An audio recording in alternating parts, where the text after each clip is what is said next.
My name is Jillian Perrick, and I'm a lover of all things orange chocolate. Think One Tree Hill is way better than the OC.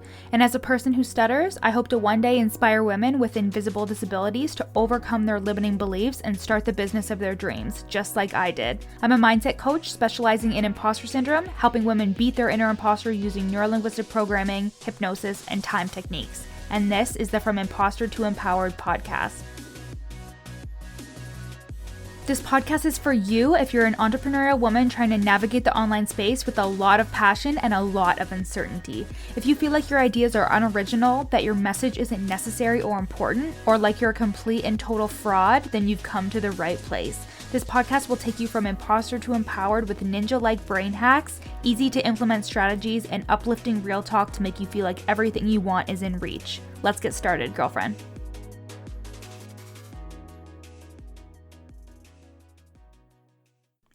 Hey everybody, welcome back to the From Imposter to Empowered podcast with me, your host, Jillian Perrick. And while I'm recording this, it's actually March 8th. You are going to be listening to this in April, and hopefully the springtime weather is here by that point. We have no snow left here in Ontario, Canada, and hopefully wherever you are as well. If you're one of those lucky people who live somewhere where you don't get snow year round, I'm officially jealous of you. But today is actually International Women's Day, so March 8th is International Women's Day, and I just wanted to take a second to, even though that you're going to be listening to this in April, I just want to say that I am somebody who has had the same friends since public school. I never really expanded my network of women. I would meet women at work, and I had a couple friends in university that I was really close with, but my relationship to women, it was fine. I wouldn't say that it was bad, but it's definitely gotten so much better, and I have so much more respect for all kinds of women who are going through all different things in their lives.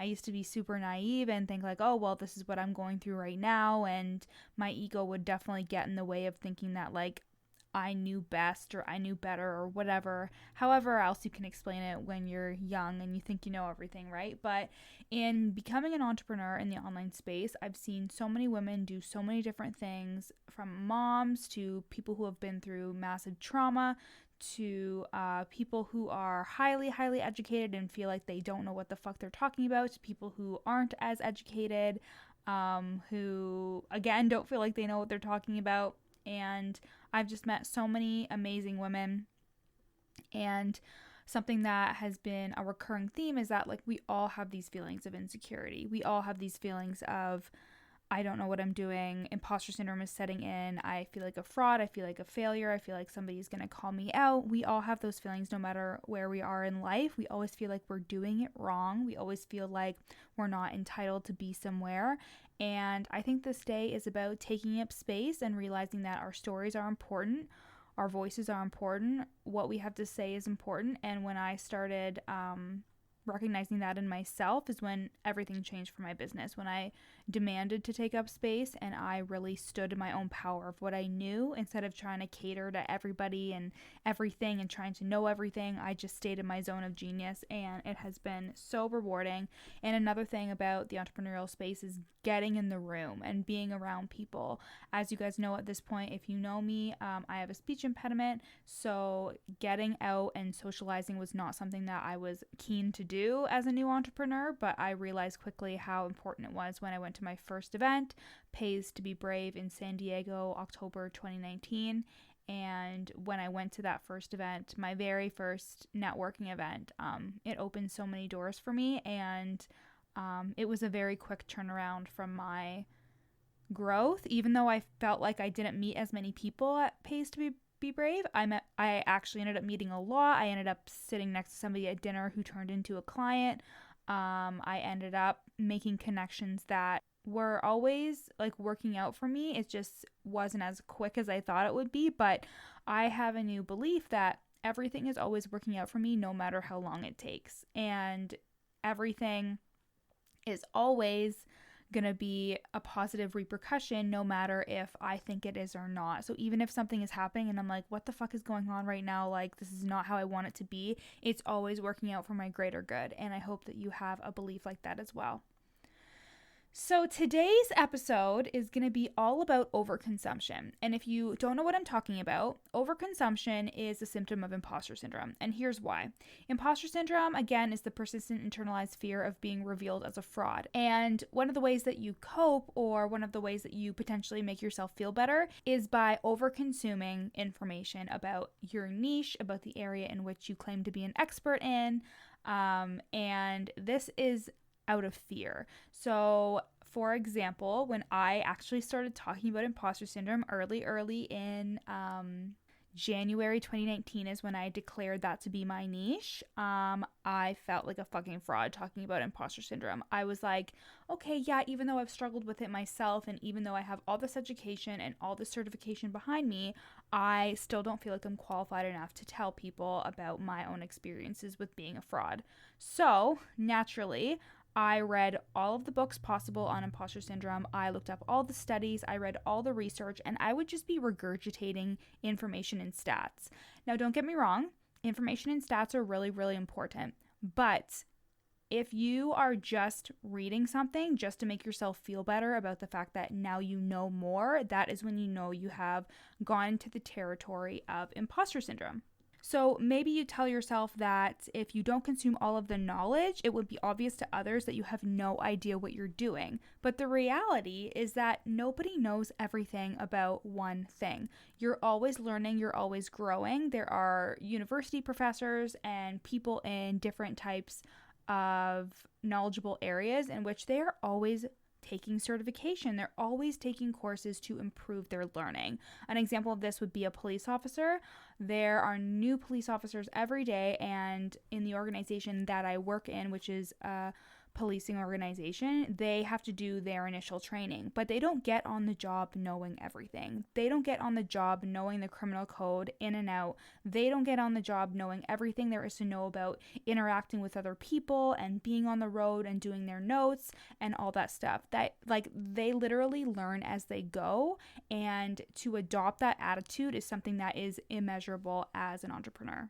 We're actually so conditioned by school to believe that more is more, that more consumption, more textbook learning, more teaching, more this, more that means that you know what you're talking about. And of course, in the online space, we all talk about consistency. You need to be consistent. But if you look at somebody like Angie Lee, she says the same shit over and over and over again. And a lot of the time she doesn't even mix up her content. A lot of the time she's saying the same thing over and over again, and that's because she's an expert in a specific area and she knows where her strengths are. And this is in no way me saying that you can't do research, that you can't read books, that you can't consume all of the knowledge because you're just so fascinated.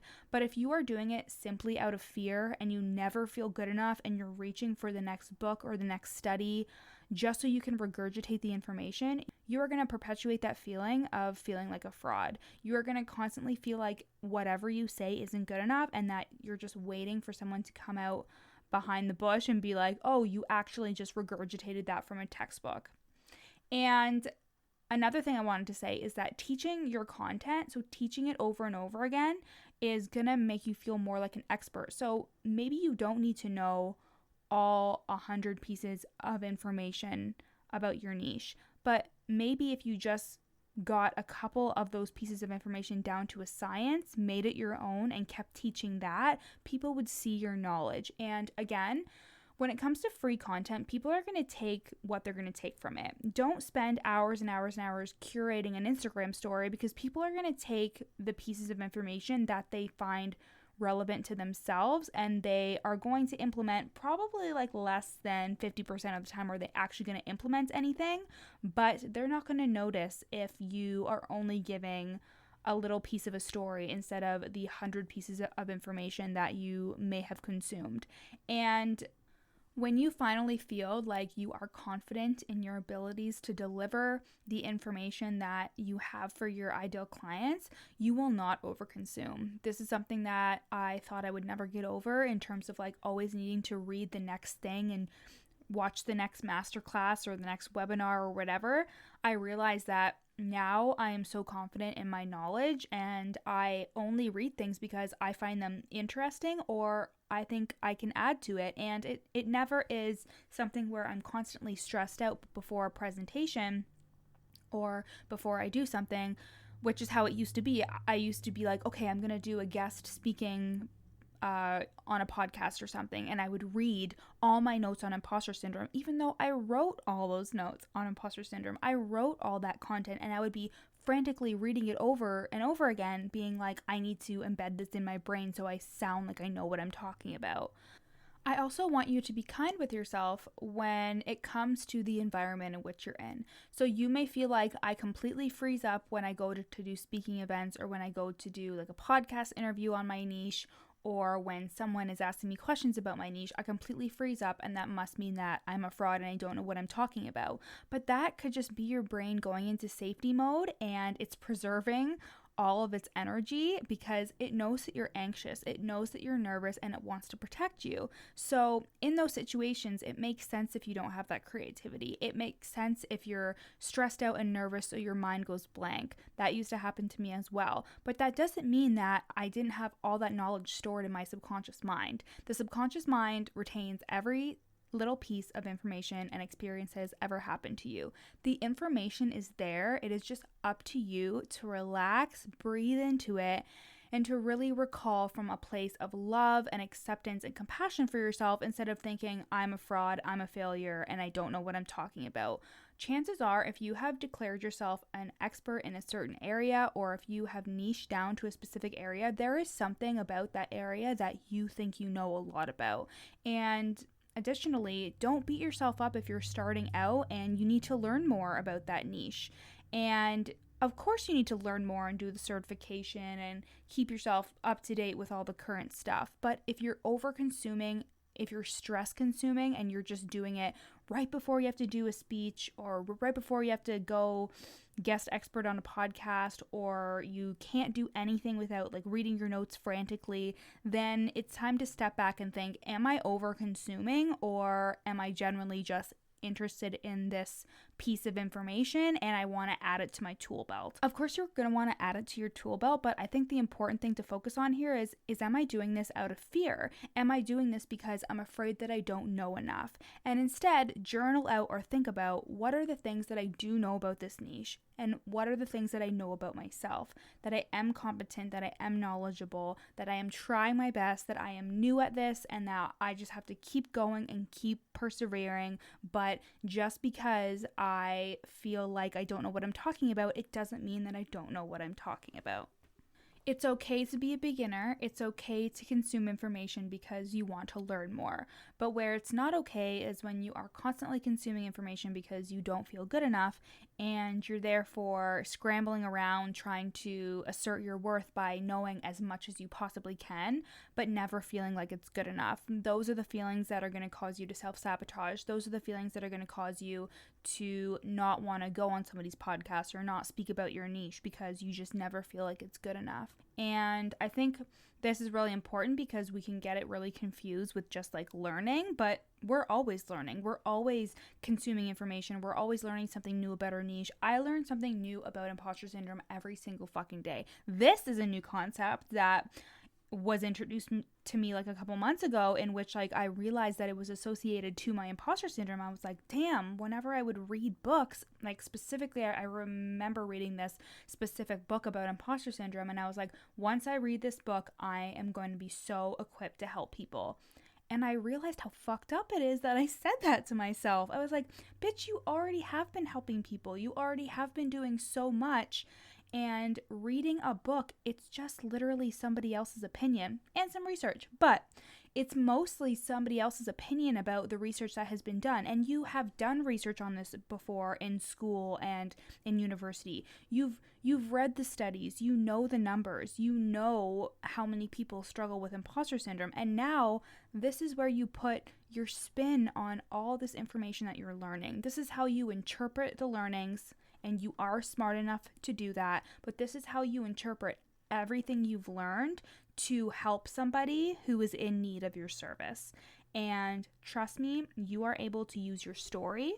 You are able to use all the information that you've acquired over your however many years of life. And you are good enough right now as you are. You will always be learning something new. You will always be focusing on something else in your niche or expanding your knowledge about it, but you don't have to overconsume. You don't have to feel like you need to read one more book in order to know the most. You don't have to feel like you need to know every stat and do all this overconsumption before you feel good enough. You are good enough right now. And the more that you lean into the knowledge that you do have and teaching the knowledge that you do have, staying consistent with that knowledge, you will learn more and more every day, and you will start to feel better and better about yourself and your knowledge. And be compassionate with yourself. Be kind to yourself in terms of I am an expert in this area, but I'm also learning, and I'm allowed to learn. I'm allowed to help people and teach people, but I'm also allowed to make mistakes and to not know everything. Give yourself permission to not know everything, because there is no failure, only feedback, and everything will be okay if you don't have every piece of knowledge known to man about a topic, because that is literally impossible. I hope you guys got a little bit of clarity and some comfort from this episode. That's going to kind of be the theme for this month in terms of like comfort and like just knowing that you're not alone in this feeling, in this human experience, in feeling like an imposter. And I hope you guys have a wonderful week. I'll talk to you later. Thanks so much for listening to the From Imposter to Empowered podcast with me, Jillian Perrick. If you loved this episode, take a screenshot and share it on your Instagram story. And don't forget to tag me at Your Coach Jill. Of course, I'd love for you to rate the podcast 5 stars and leave a review. And if you screenshot your review and send it to me at Your Coach Jill on Instagram, I'll send you a free gift. At the very least, make sure you follow me on Instagram, again at Your Coach Jill, for tons of free content, strategies, and inspo. See you next time.